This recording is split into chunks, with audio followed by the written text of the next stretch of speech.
everybody, and welcome back to another episode of the Dan O'Neill Show, available exclusively here at Coca Interactive. For those that do not know, my name is Dan O'Neill. I am 26 years old. This is the last couple of days that I can even say that. Wow. And I'm the founder of the O'Neill team, Long Island's #1 real estate team, subjectively, soon to be objectively. And today I am joined by a very special guest, a Netflix star here, an assassin in real estate, my buddy who I've gotten pretty close with over the last couple weeks and months. His name is Michael Fulfree from Nest Seekers International, and again, star of Netflix's $1 Million Beach House. Thanks for coming on the show, man. Oh, what's up, dude? Yo, that introduction, I don't even get from friends I've known for my whole life.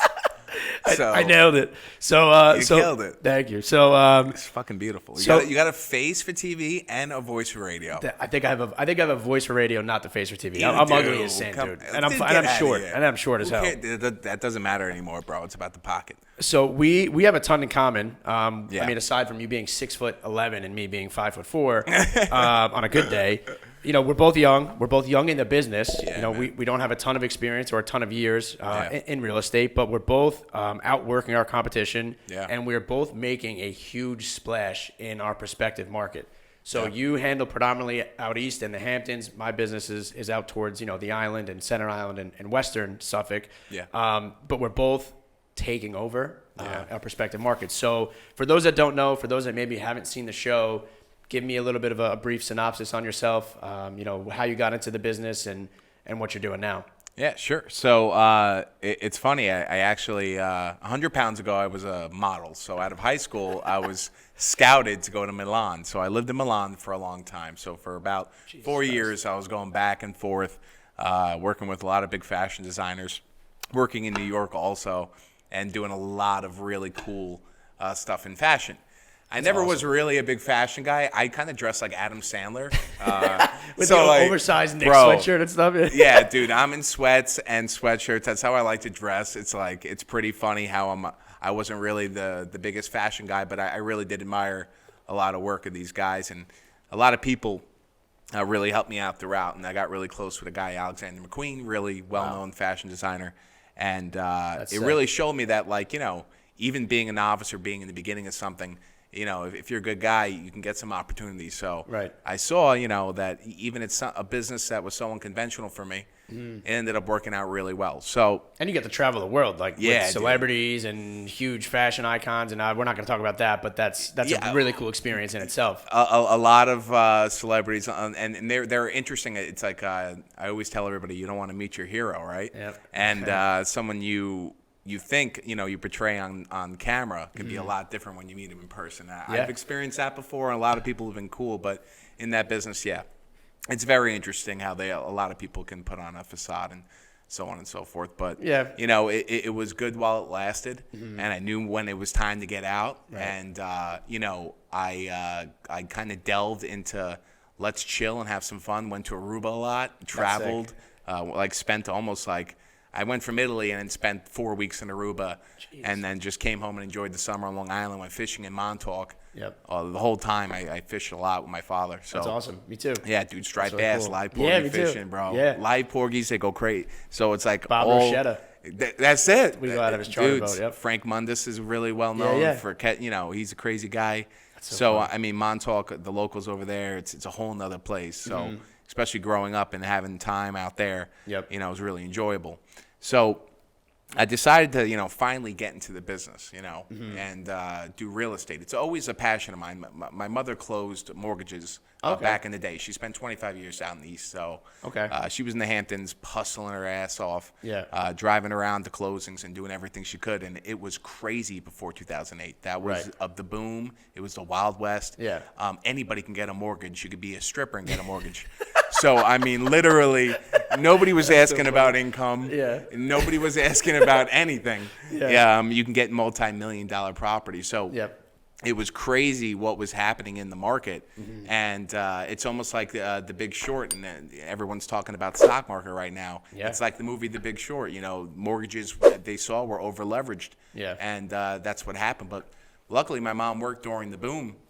when people were getting, crazy mortgages and closings were in the dozens and dozens per day. Jesus. So, it was absurd back in the day. Like when we were just little kids, playing with toys.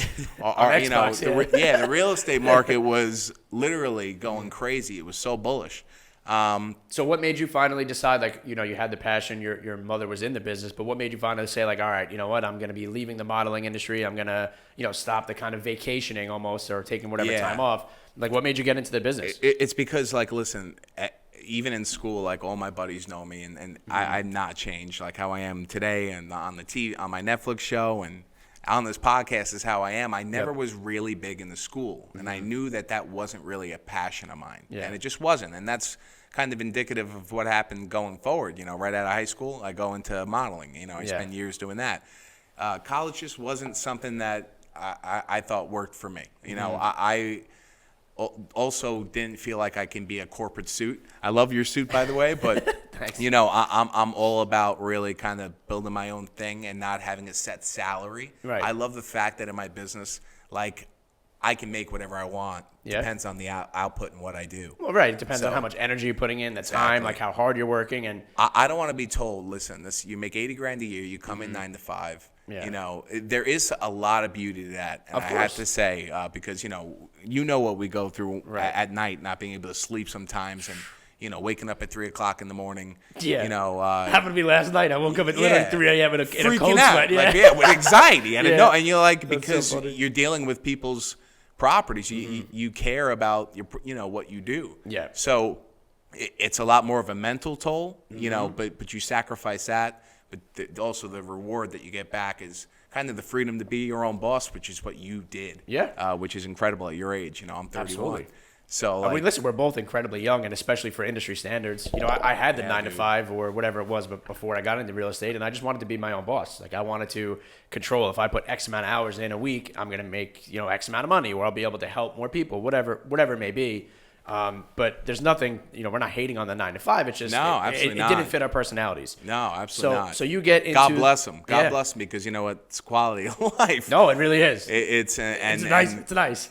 And that's the thing. And then God bless the people that have, that have that kind of mindset, because, you can succeed and you can do very well. Yeah. My brothers are, attorneys, and my other brother works for Oracle. Wow. They have big positions, but, other than my attorney brother, they do have kind of a more structured setting, but they also do very well. So it's just a path that I took where I knew without a formal education, I could still do well. And, I took my test and I passed it the first time. Couldn't believe it. Nice. Couldn't believe it. I passed first time too. I was like, what? I know. I was like, I want to make sure of this. I'm like, you sure I passed? I scheduled like a test for like so did I. Yeah, so did I. I scheduled 2.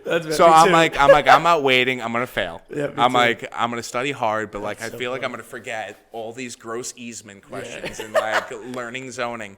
So it was crazy that I did pass the first time. It kind of let me know that, reassured that, even though schooling really wasn't my thing, because I'm very hyper and interactive, and like to be interactive and hands-on, that like you if you care about something, you can actually do well on the test. So like I actually cared about the subject, and that's why it ended up, Yeah, and you're passionate about it. Exactly. And when you're passionate, it's a lot easier than studying. Like, I mean, my little brother is maybe in like 7th grade right now. Like, if he put a math problem in front of me that he's learning, I probably couldn't even do it, because I don't like that. It's not my passion. I don't care about that. But anything real estate related, like, we can have the most complex situation or deal. I'm going to figure it out. Exactly. And that's really why, like, this is our passion. This is why we care so much. Yeah. So you get your license, right? That's what I noticed, man. Well, as soon as I passed the first time, that's how I knew. I'm like, I want to do this. Me too.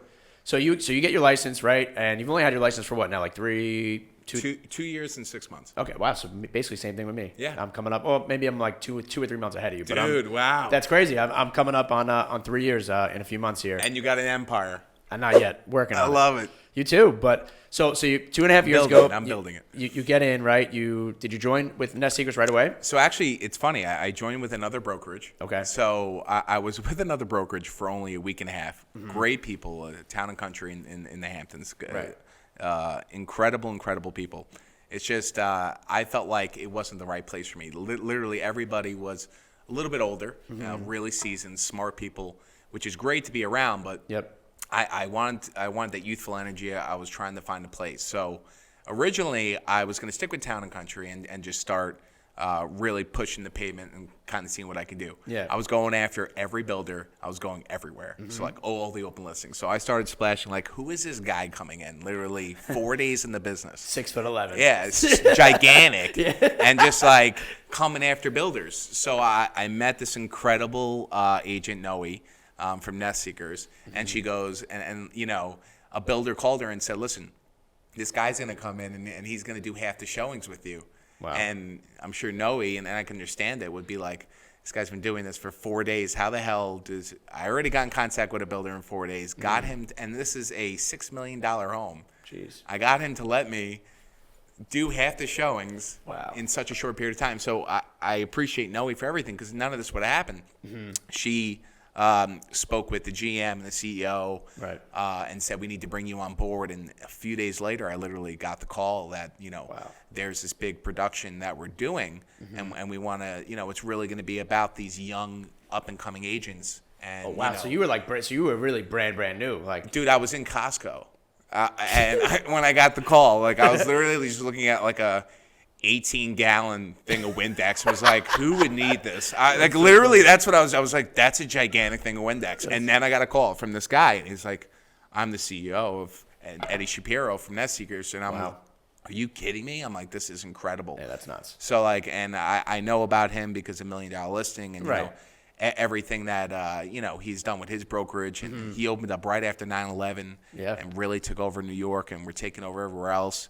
And you know, So you're literally sitting in Costco eating free samples, looking at Windex, Bro. and they call you and they're like, "Hey, we have a TV show. You're up and coming. Yeah. You're handsome as all hell. Yeah. Let's bring you on." yeah, and I was very honest about obviously the reason for the opportunity. Like I understand. Listen, it's Netflix, it's TV. People want to see Right. a certain look, right? Yeah. So I knew I was getting a really great opportunity without working hard or putting anything in yet. Yeah. And I understood that. So, you know, You were blessed, my friend. dude, blessed. And But, like, but you worked. so, You worked to get there, of course. Yeah, no, honestly, just for being a good guy, you know, Yeah. I've never like screwed over somebody. Like, Yep. you know, I'm really all about, you know, just doing my work and doing it honestly because I worry about stuff already at night. I don't need to now worry about everybody else and things that I've done. So that's why you and I think both are very likable because Yeah. we're not pulling on a facade on social media that No. isn't us. Like we're the same way. Like we have conversations on the we Dude, talk and, it's like, so funny. Yeah, it's so funny. But that's how we are, and that's the same way we portray ourselves on social media. That's it. But the other thing too is there are a lot of I'm going to call them bullies almost in this business that have been doing it for a long time that. They are not driven by the happiness of their client. They're not driven by the success of the sale and making sure that their clients are taken care of. They're just driven by the money sign. And Absolutely. you could tell right away. And Absolutely. these people they're probably on guard right now because they see people like us coming into the business that really yeah. truly care about our clients and not just the money. And it's going to make a pretty big splash when that starts to come. And you're right. Being a good person is the easiest thing in the world to do, but it's also the easiest way to separate yourself from 99% of the business. Absolutely. And the thing is, it's not like these agents are bad people. I think they're a lot older and they've been doing this so long that I can understand that, you know, when you've had a territory for so long and then this new generation, which is us that are coming up, the millennials, because we are, you know, we are innovative. We're changing the game. We're doing things differently. And you're riding horses and shit. I'm getting arrested on the stock exchange, which we can get into at some point. That's you know, so we're doing everything we can to find the buyer and do things that are very unconventional that nobody has done before. Yeah.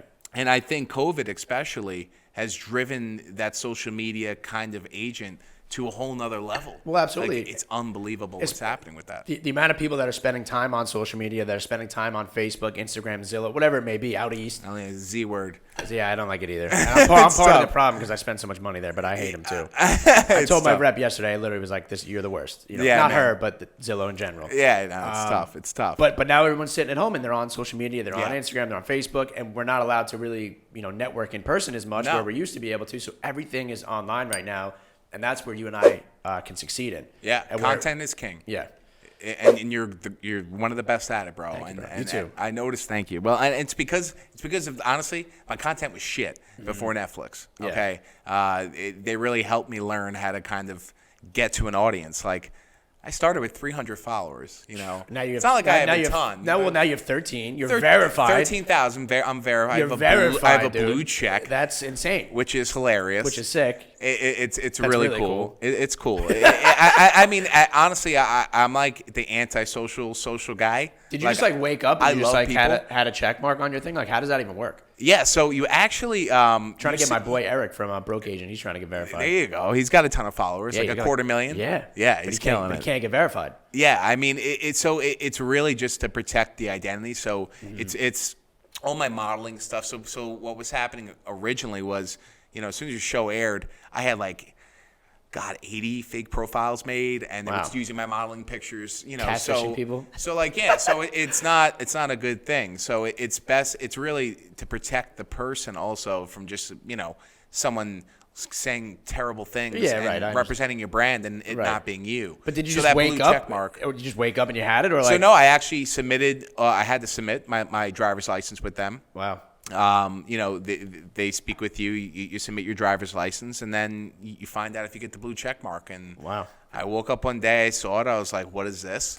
And it's cool and everything, but I mean, it's so funny. I get DMs from fans, and I call them fans. It's so weird. I just think fellow people, that. They're like, I can't believe you answered me. No blue check marks. Answer me. I'm like, my name's Michael Fulfree. I'm like, I'm not a blue check mark. I'm like, thank you, Instagram, for it. It's brought me some really cool, free beef jerky and some some incredible brands and also local businesses that I love to support. Right. So it gives you validation for sure. I guess. In today's world, it's insta famous. I just watched this documentary, very interesting documentary. Yeah, you were telling me fake famous. Yeah, right? It's just fake famous. Yep. It's just it's that that perfect world that everyone puts on Instagram, and that's why a lot of my pictures and videos are raw. It's not. I don't have a professional photographer follow me around, and I'm not on top of a roof doing something stupid, and just I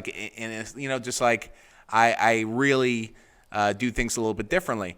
The thing that you do is you use these professional cameras, but you're being yourself. Right. So there's a difference in that. Yeah. So I'm cool with people taking professional photos, but be yourself and be your own brand. Of course. And you do that. Yeah, which other people don't. For me, I really go with, I have a family, the baby and everything. It's kind of like my real world. It's not me in the back of a Bentley with a client. It's just not really what's going on right now. So how would you say, and this is the last part we'll talk about it, but how would you say that Netflix, the show, how has it changed your career, your life? Oh, everything. Before Netflix, of course, it's a lot harder to get any exclusives or even open listings or get anything to be represented under your page because you just want to populate your page because people will go to it. You know, if you build yourself a brand like you did and myself, so as soon as it aired, obviously, I got flooded with 8,000 followers overnight, and then it was just 1,000 every day, 1,000 every day. And my biggest thing is, and this is huge for me, is never to buy one damn follower. No, because I've been approached. It'll ruin your engagement and your everything. Yeah, it'll show you to have a ton of followers. You might, and blue check marks do it all the time. I call it blue check marks, because we talked about it, obviously.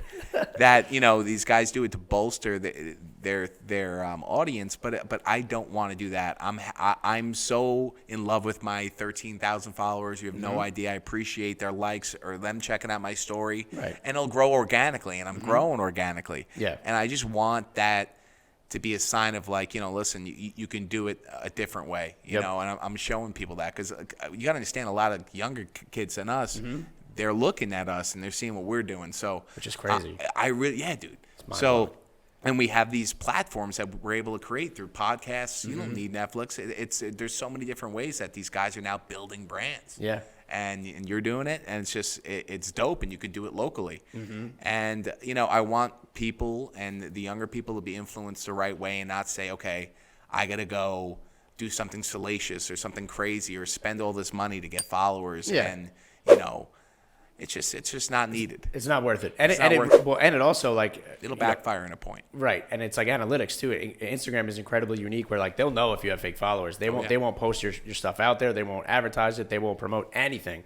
So by doing that, you're actually kind of shooting yourself in the foot. Absolutely. And that's to that point. So Instagram sees that, I have 13,000 followers, but I get about 101,000 views a day on my page. Wow. So like I appreciate all those people. That's sick. Like I would like them to subscribe. But it's fine because my page is open and I appreciate them looking because it's getting engagement. People are contacting me about listings. Right. That I never imagined would come through Instagram and LinkedIn. Me too. It's dude. Yeah, it's not like 90. I mean, it's absolutely bonkers. I would say it's like 50-50 referral and social media. And social media right now, nuts. I'm about the same. I would say a little bit more social media, to be honest, because I'm a little bit new into that. Doing a lot of deals. So you guys, Up Island, it's awesome. it's a different you guys level. Do tons of transactions. Right. We're volume based. You're volume based. We're these trophy properties. And that was going to be my next question to you Yeah. is, so we talk about this on the phone all the time, but like, I could sell 10 houses this week, right? And it's the equivalent of like, let's just say $5 million maybe, so whatever it is, right? In volume. Yeah. And I'm like killing myself to do it, right? Yeah. You text me, you're like, I just got a $18 million subdivision here. You sell that one, and it's more than a brain surgeon's making in a year. And that's just one deal. Yeah. So whereas my schedule is like 7 days a week, I'm working 100 hours a week every single day. Like you call me and you're like, dude, pick up your, I'm driving myself a little bit bananas, right? Because it's the volume based, whereas yours is, the trophy houses. I have one house in Georgia Estates. We're closing in a few weeks. It's $5 million. That's nuts. And that's crazy. It's hundreds of thousands of dollars, and it's crazy. So what does your daily schedule look like? So because the Hamptons is different, right? Because right now it's probably obsolete, right? There's nobody there. It's pretty quiet. I mean, the thing is, a lot of people are just staying in place. So we have a ton of Manhattan people out there. Right. We're even seeing cell service because usually in the summertime it's where it's worst. Yeah. Everything is really, really kind of getting stressed out on that end. So you're seeing that now in the wintertime, which means there's still an exorbitant amount of people that are out here and they're working. Yeah. So everyone's working from home. The rental market is starting to pick up like crazy. Oh, but for the summer especially. Summer prices especially. Are nuts. Like $250,000 for 2 months. Yeah, you called me about it, bro. I mean, I have some incredible ones, that are, $200,000, $250,000 a month. I'm sorry, not $250,000 a month. Luckily, it's from Memorial Day to Labor Day. But that's no joke. That's some serious coin. $1,000 a night for the winter time on some of these. But they're brand new construction, gorgeous big homes. The lower level we call them on the out east. I don't know. What do you guys call? Do you guys call basements or lower levels? We call it basement. A basement. It's a basement, dude. Yeah. Have you ever called it a lower level? Never in my life. Never in my life. That's not even a term that I've even heard. Yeah. You went to St. Anthony's. Now this guy's calling basements lower level. I know, dude. Jesus. So you grew up in Huntington. Now it's a lower level. So I mean, we call them lower levels, but it's a huge thing in the Hamptons to have that because your outside entrance, and then of course some more rental potential. You could put 3 bedrooms.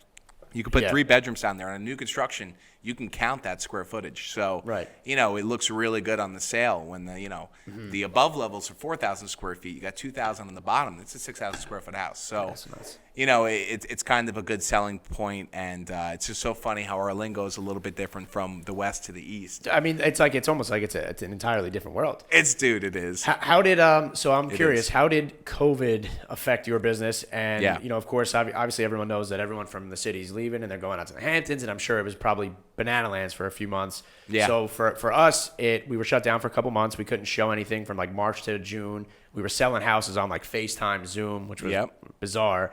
And we kind of spent that time to give back and donate because we were younger and we had the ability to do so. Yeah. But once we were doing all of that, right, all the philanthropy and giving back. Once we were allowed to, go back in July, it was like the floodgates opened, and I've been drowning since. Yeah. It's been nuts.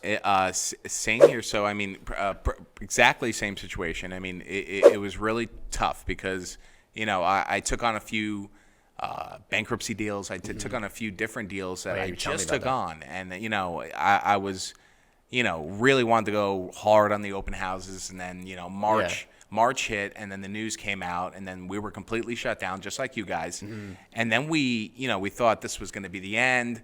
I'm like, well, I don't know what's going to happen. What am I going to do? And then all of a sudden, just deals were getting done sight unseen. Wow. Multi-million-dollar deals. Yeah. People with very high net worths putting all their cars. I mean, it happened to one of our agents in our own brokerage. Putting all their luxury cars, 13 cars, worth $15-20 million, and just packing up and saying, send me somewhere for a year. I need a Hampton home. Wow. It literally was crazy. So what happened originally was a robust rental market. It was not so much sellers. I mean, it was becoming and increasing, but then the rentals were just going crazy because people needed quick fixes. They couldn't wait on getting the mortgage or paying, or dealing with waiting for title, anything like that. So people were it was a mass exodus. Yeah. Everyone wanted to still have restaurants. So in the Hamptons, nothing completely closed down. Nothing completely closed down. There was always some kind of little outside dining or being able to do something. Right. So people found also the open air being very, very relaxing for them because they were cooped up in their even in their $10 million penthouse homes. The 2,400 square feet for $10 million. It's like it's crazy. People working from home with their significant others now instead of everyone being at work all day. Now everyone's right next to each other. You don't have a home office. Like some of the divorces were happening. Bro, there was a lot of crazy shit happening, and it was a culmination of so many things. It was just people getting cooped up in there. Also, the mayor and that governor of New York closing down and crippling every business, everybody that's worked their ass off to make it, and made it so hard for any business to conduct themselves in any capacity. Was really hard on New York, and I think it's a terrible thing. And real estate agents and everybody, everyone was backed up in a corner. So fortunately and fortunate for me, everyone came out to the Hamptons. Right. Everybody. So the rental market went crazy. A lot of these rental agents did very, very well, and then the sales started, and they were ridiculous. Yeah. So hundreds of thousands of dollars over asking, millions of ads. Things that I've had buyers. I said, listen, we need to go full ask right now, and we need to put no contingencies and close. I literally just had a deal like that a few weeks ago. Wow. I said, so it's still going on right now. At over $3 million, I said we need to go full price now. Wow. I'm like, or you're gonna lose it. It was priced very well. I checked. I made sure of everything because especially I'm a big buyer's agent. That's what I work with a lot now. I'm looking for value for my clients, and the tough part is, it's hard to find right now. Oh, it's impossible. It's pretty much impossible. Yeah. So people are asking for things, and the thing is, I can't steer them in a direction that I know is going to bite them in the ass in 5 to 10 years because it's overpriced, and we're seeing that happen. And now also, and I'm sure it's happening up west too, people are kind of buying the listings, agents. And what I mean by buying a listing from an agent, how they buy it is, they overprice a listing just to, get the seller to really go with them. Well, of course. But in this business, in this time, it's happening, at a whole nother level. I'm giving quotes out, and people are coming millions of dollars on top of me. Right. And I'm just like, you guys are way off, and it will not sell at that price. So. Yep. And then they're going to call you in 6 months or in a year, and they're going to tell you to come sell it again. And they're going to all come to me. Right. But the thing is, we're seeing that craziness happen. But with the low inventory, I mean, literally, you can count on your hands how much new construction is currently left that's built in the Hamptons. That's how low we are in inventory. And if it continues, so, with the amount of inventory depleting, new inventory has to come up to keep the levels up. And, inventory, if it continues at the rate of losing about 20% of inventory every single month, we're going to have nothing. Yeah. So obviously, a lot of opportunities are coming up, and a lot of sellers are seeing these opportunities. But the buyers are also requesting off market because which is a big thing out east. Like that doesn't really exist so much here. Really? Yeah, they made it a little bit strict because we have a lot of off market stuff. We work with a lot of investors, so we have probably 40 flips right now in the pipeline. Yeah. But it's like they've made it very strict where you have to advertise it. You can't put something out as an exclusive, and they don't want us double ending deals, which makes total sense. Of course. But it's interesting how, like, just by going over that little border out to the Hamptons, it really is like different. It's so different. You know, it's so different. It's approaching the seller. It's because the problem is, people don't want to be stuck in bidding wars. They don't want to be the head guy and then the next person can bid above them. Right. No one wants to set that standard. So a lot of buyers are hesitant because, these are competent buyers. These are smart people. Right. Anybody buying a home on Long Island, because this is some of the most expensive real estate in the country. Yeah. So, the average median price is what, $500,000 in out west. $500,000 is a ton of money. Yeah. So we're dealing with very competent, smart people. Yeah. So, they know where value is and they know what's trending and what's happening in the market. I think we have another 6 to 9 months left where it's going to be crazy like this. Agreed. I think it's going to level out at the end of this year. I really do. And I think that's when we're going to see a huge sell-off again and buyers actually pulling triggers, which they are still doing at a rapid rate. Right. We're not slowing down. You see what's happening with open houses. The house that you texted me about, by the way, that I wanted to buy, $705,000 cash. You sold it? Dude, the highest sale in that neighborhood was $630, and that was from my sale. And the story of that sale at $630 was all day long I'm sitting there, like, because I'm at this point I was doing all the showings myself, right? I should have just bought it, dude. You should have. Well, you told me not to. Because I sold for $705. I know, you should right. Never, But long story short, so the reason that the highest sale there is $630, and it was because I was at the house all day long showing. So the first showing was at 8 a.m. They loved it.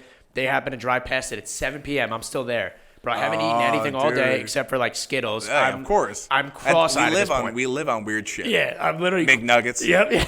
20 pieces. Dude, so I'm there for 9 hours. I'm literally cross-eyed. This woman calls me back, and she's like, hey, my buyers really want to come back. They saw the activity level all day because there were cars there for 8 hours. So I'm like, come on, it's 7 p.m. Like, all right, you know what? Like, all right, no big deal. Come. So the house is at $550 list price. So the buyer's agent and the buyer pulls up the same time that my sellers get home, and I'm like, hey, just give me a couple minutes. They want to come back and see it one more time.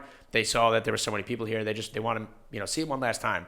So now they're chopping it up with my seller outside for like 10 minutes, and I'm sitting there like fuming, dude, because I'm been there all day. I'm exhausted. Now you guys are, playing. Oh, you know my cousin Susie. Like, of course. So I text my seller, and I'm like, if they don't, like, tell them 6:30 or they can't even see the house. And keep in mind, the listing price is $550. Yeah. So I'm just teasing him. I'm just busting his chops, right? They come in, they see the house, 6:30 offer, done deal. Holy shit! So that's incredible, but that's all perception. It's not perception; it's true perception. It kind of is, yeah.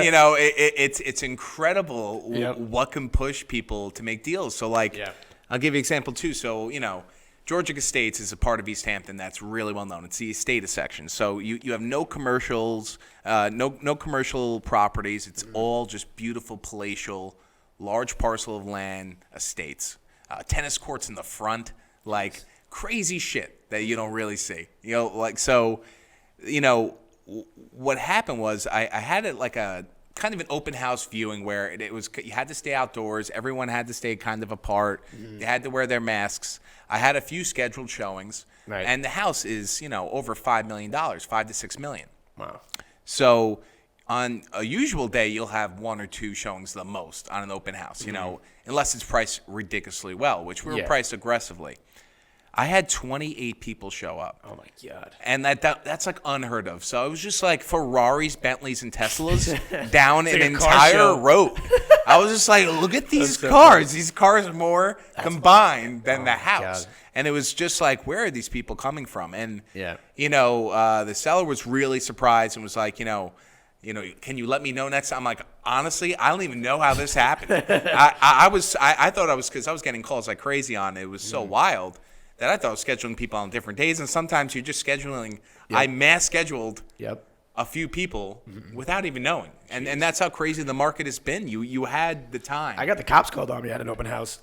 Really? Yeah. It's a video on my Instagram. You'll find it hilarious. Dude, there was 2 car accidents. Like, people were literally, fender benders. It was, dude, I put on an orange like traffic vest. And I was I waving, saw that. yeah. It was amazing. Yeah, I was waving. Yeah, it's nuts. We had like 120 people. It was like Outback Steakhouse. Well, the Suffolk boys were good about it, right? The Suffolk Yeah. We have some they were good about relationships. it. Yeah. The A Suffolk lot of boys. our business comes from them, so we got out of it. You Thank probably God. deal with a lot of cops. Yes. They do well out here. Yes. And that's their price range too. It's perfect. Yeah, absolutely. It's so perfect. another question I have for you is, with everything going on, you have a newborn, right? Yeah, you have your man. wife. You have all this crazy business. You're renovating your house. You got a lot of shit going on. Yeah. How do you have any work-life balance?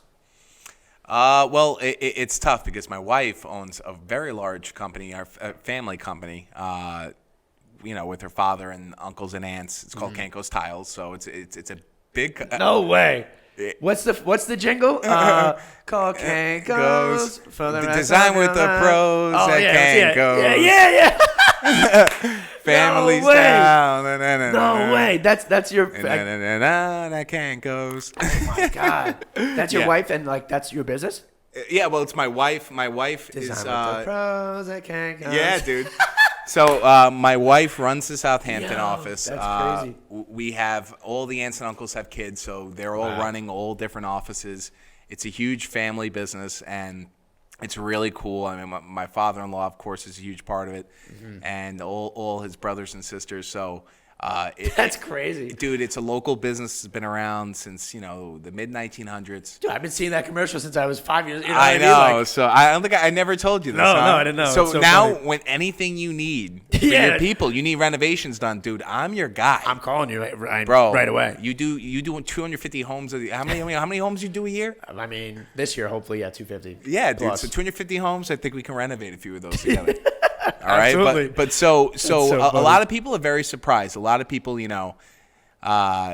think that it's all me. No, my wife works her ass off, and rightfully so, because she's just smart and she's not taking advantage of my situation or how work's going for me. She's an independent woman. It's a different day, man. There's women bosses, and it's a wonderful thing to see. And she's working her ass off out there, and she's doing really well. amazing. It's kind of tough. So we have the baby. I have my in-laws. My parents live in Florida. Okay. It's COVID, so they can't come up and spend time. Yeah. So it's like, that's why I'm looking for a home with a guest house. Yeah. I really need to get as much help as I possibly can. But it's kind of like a crazy schedule. I have to wake up really early. I'm not a big guy on the early wake up thing. Yeah. That people do and aspire to do. Like the 4 a.m. wake up? Like, I'm not big on that, man. Yeah. I'm big on get your fucking sleep. Yeah. Okay, dude. Because the reason why I say that is this business will burn you, absolutely. and kill you. You will not make it if you want to do this for 20, 30, 40 years, Agreed. going that hard all the time. Yeah. You need some quality time. So I try to, find as much of that as I can and keep my sanity. That's why you building a team, I'm building a team, Right. which is going to be breaking soon on my Instagram, talking yeah. about that. But I'm bringing some really great, talented new agents, young. Everyone's young. will you hire me? yeah, right. We'll partner up. I'll partner with you. I'm bringing everyone's young. I'm not discriminating against old. I'd take on Right. anybody, but it's really just cultivating people and teaching them the right way to do business and not that bullshit. Yeah. I I got to tell you, one of the best. that's going to be our brand. One of the best feelings, like the thing that really makes me the most happiest now, like gives me the most dopamine, is having the team succeed, is having their hell individual yeah. success, like seeing them now crushing it and being Hell able to yeah. leave their full-time job and doing 3 or 4 deals at a month at 22, 23 years old, seeing their success. Like I had somebody on my team yesterday call me, and I have them doing training with JB, our boy. Yeah, both of So they had the training at like 10 a.m. So Victor goes on the listing appointment without me, which is amazing, right? That's what I'm looking for. Of course. Calls me, I got the listing. I'm like, oh, that's awesome. Congrats. Like, I knew you would, right? He's like, here's the kicker. Like, I got it at 6%.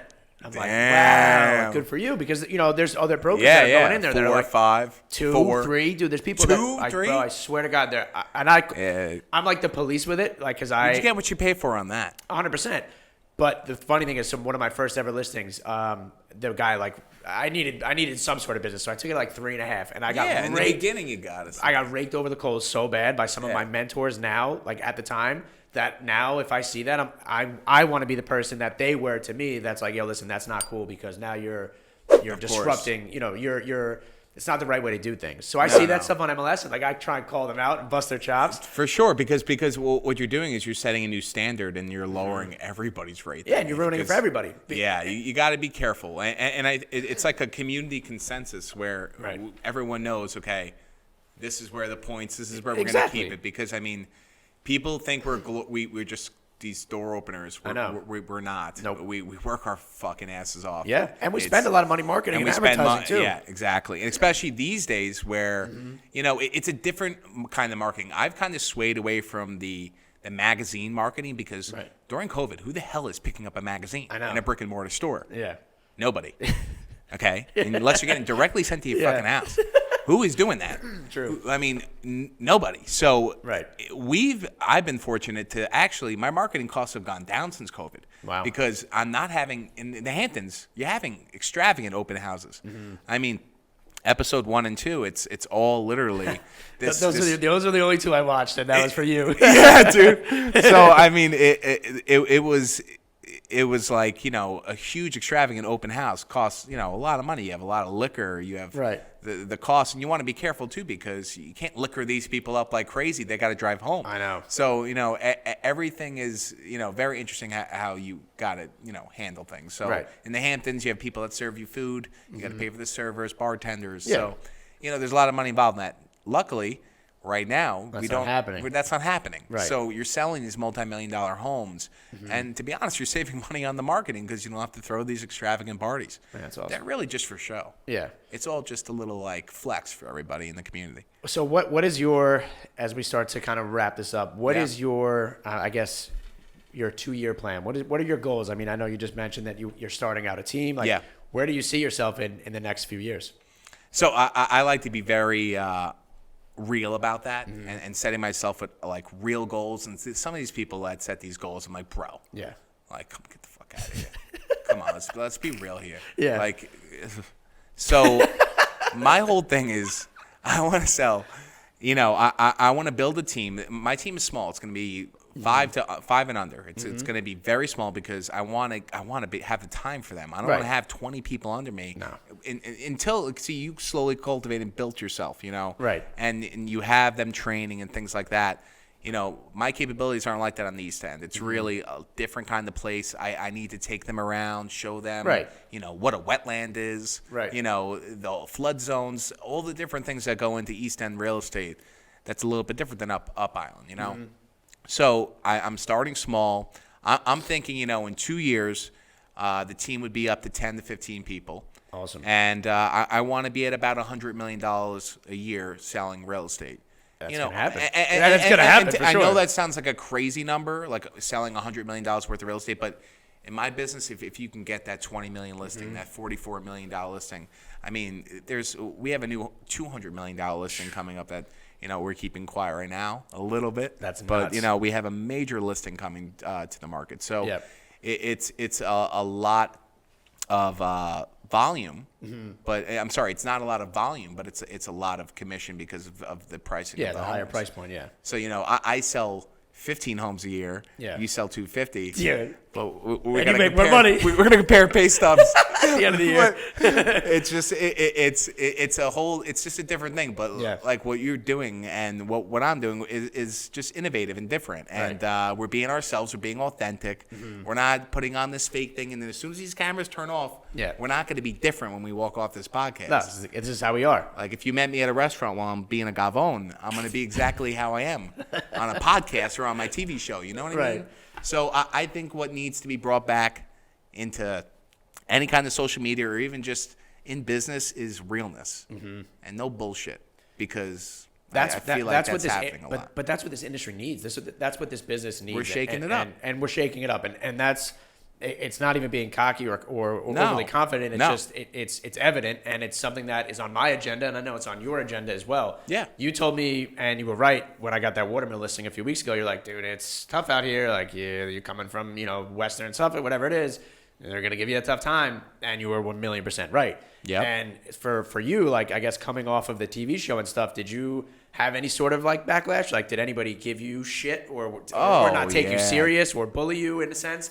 Or were they just like, yo, actually, you know what? He's on the show. Like, he's good. He's got the check mark. We trust him. Luckily, I've Agent-wise. never been bullied in my life. Not bullied, because you know what happens though, and I don't mean bullied. This is what I mean, right? Trolled, People tell you trolled, right? Yeah. Or they tell you that you can't do something. They laugh at your goals, or they laugh at what 100%. You're trying to accomplish. And people like you and I, and sports wise, like thankfully we both took the Bucks. Shout out to Eric. Yeah, Sicko. dude. Thank you, Tom Brady, for everything you made me today in the last few days. Yes, but I haven't got paid off yet by him. But Tom Brady is somebody that you tell that guy he can't do something, like he's coming back and he's shoving it up your hoop. Yeah, and we are both the same way. Like for example, I was potentially going to be going with a different company other than Signature, and the guy was like, listen, if you do that, if you don't come with us, you're never going to get in front of these people. You're never going to get into media. You're never going to meet Serhant and these guys, right? Yeah. And I put my mind to it in 24 hours, and it happened. And the relationships that we now have just happened organically, right? Yeah. So it's funny because I was told that I would never do that. I was told I would never do this, that, the other, but it's all motivation for me. Absolutely. So like that was more so my question, not bullied, because we would never let him dude. But have you gotten flack or people put up resistance? So much shit, because the community is the Hamptons community is it's like a secretive society. It's just these agents, old money. It's old money. Mm-hmm. A lot of these guys, they're coming from hedge funds, right, and they're coming to become real estate agents. They're coming from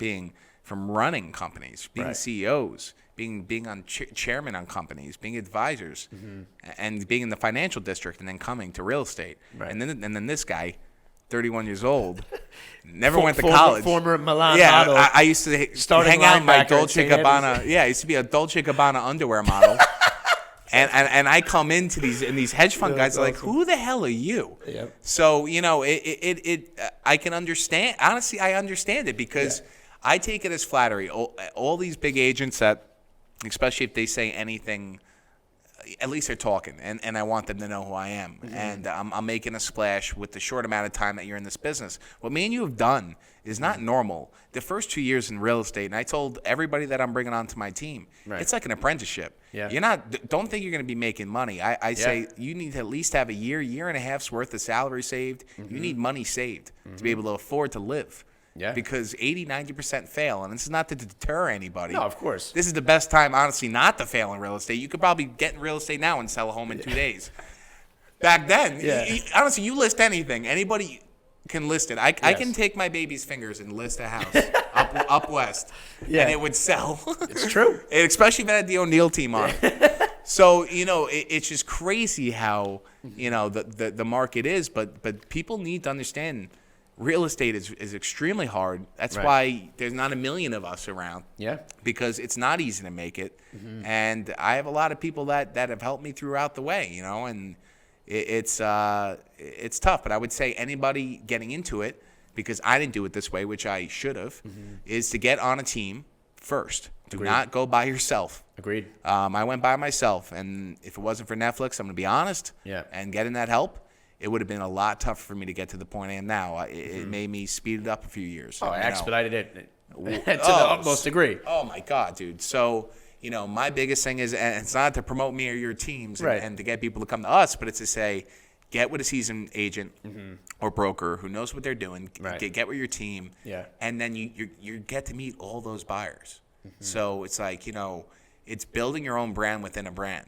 And also be careful what team you get with. You want to get with a team that lets you grow. Yeah. And lets you do things. So agreed. It's the biggest thing, and I think it's really important, especially right now, because agents are getting into this, and because the market's hot, they're making transactions with not too much knowledge, and I'm seeing crazy weird mistakes, and I'm getting the craziest calls. Me too. I think from start of COVID to now, there was let's just say 30,000 agents on the island. Now there's 45,000. So 15,000 people got their license in the last 6 months. Exactly. That's almost half of what existed already. Exactly. So now you're having these people that maybe aren't trained and that don't necessarily know what they're doing, and it's making everyone's lives a little bit more difficult. The biggest thing is you have to make sure that you're educated and you know what you're doing. This is a great business to be in, and you can succeed and you can make more money than you'd ever think of in your entire life, but you have to put the time in, and you have to learn Yeah. how things work. You have to learn, and that's to the point of being on a team. It's just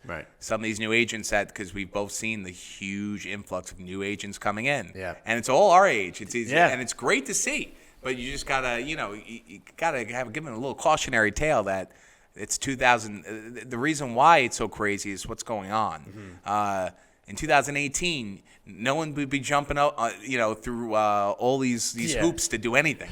That's true. Because the market was crazy. This market's been tough for a really long time, especially in the East End. Yeah. I don't know how it was in the West, but our market was pretty slow. It was completely a buyer's market, not a seller's market. Right. Homes were sticking for 2-3 years on the market. And then all of a sudden, COVID hits. Houses that were sitting for 3-4 years were selling. Over ask. Jeez. Over ask. So as we wrap this up, last question here. What is your favorite thing about real estate, and what is your least favorite thing about real estate?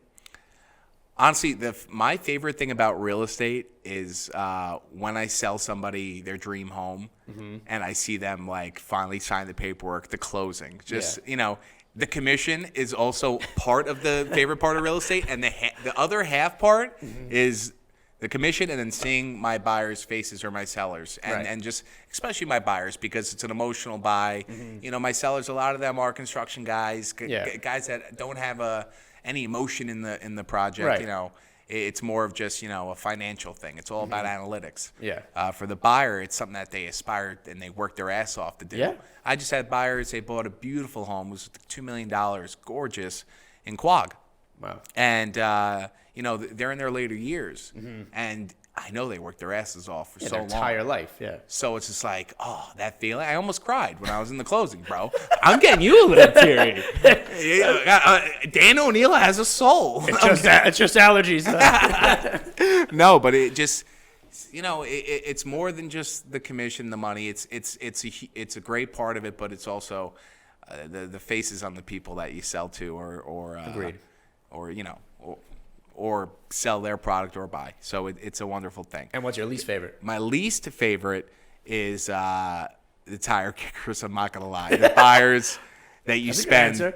That I'm gonna be honest. That want to see 25 homes. They're all over the map. They want to see this home first. When I want to set it up where on the East End it makes sense with traffic. Right. Traffic is really bad out there. Real bad, bro. Absolutely. At all times of the day, and the busy times of summer. So when people want to see homes here, there, right, and you're doing it for a year, and then they drop off, and it's just jeez. That is the worst part. I could think of in the business for me. Okay. It's just dealing with tire kickers. So no tire kickers for Mike here. All right, where can everybody find you? What are your socials? Give a little plug here as we end the show. So it's just my name. It's Mike_Fulfree on Instagram with the check mark. Yeah. So just only click on the one with the blue check mark, and then Michael Fulfree on LinkedIn. It's just my name on all platforms. You can go to MrSouthampton.com. Nice. You got that domain? Yeah, dude. Funny quick story before we go. That's very funny. I bought the domain for $4. Wow. When I first started in the business, I was a day in the business, I'm buying this. That's genius. So I bought it. It's worth $700 right now. Oh my god! Because when you own the domain, it goes up in value. I'm like, how did nobody buy MrSouthampton.com? Someone's pissed. Someone's in trouble. Who didn't buy that? So I bought it, and it's That's MrSouthampton.com. You can see all my rentals, what I have available. Anything you need, I'm there for you. That is so funny. Buyer's agent, advisor, anything. Mr. South. I can't believe nobody bought that. That's mind blowing. It's ridiculous. Somebody had Dan O'Neill Real Estate. I had to track the guy down and pay him. I swear to God. Yeah, there's a lot of Dan O'Neills out. My dad's Dan O'Neill, my grandfather. So you'll never find another Fulfree, bro. No, there's no Fulfrees out there. And my name is except for Kanko. Yeah, except for Kanko's. But I tell my buyers, and I'm gonna look right into whatever camera's on right now, that when you buy a house from me, you're practically going to get it for free because I get the best deals. Oh, my God. All right, we're ending the show on that. You're the man, dude. Thank you for coming on, bro. Absolutely. You're the man. Thank you, everyone, for tuning in. Thank you, bro.